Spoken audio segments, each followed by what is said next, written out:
once we put the wig on, we just want to size it up and, you know, try to place it in the right spot.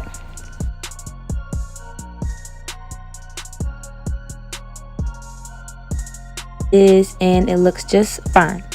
So next we're going to cut the lace. So right now I'm just getting, you know, the part out of my face, out of my eyes first.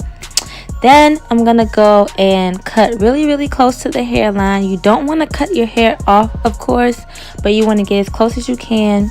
And if you have a razor like the one I have, I find that that works best because it gives a rigid lining, and that rigid lining makes it just look so much more natural against your skin, and it just lets that lace melt on in there. I use scissors once I get towards the ear part because I want to be a little bit more precise right there.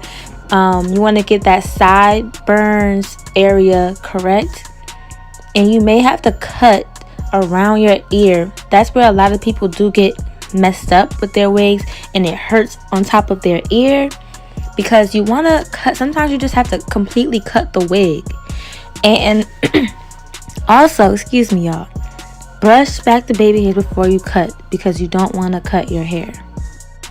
You also want to cut good around your ear, even if that means cutting the wig and cutting some hair off, because that's another reason why a lot of wigs lift up by the sideburns areas, because it's not really shaped to your head right. And with wigs, you really want to shape it and customize it to your head.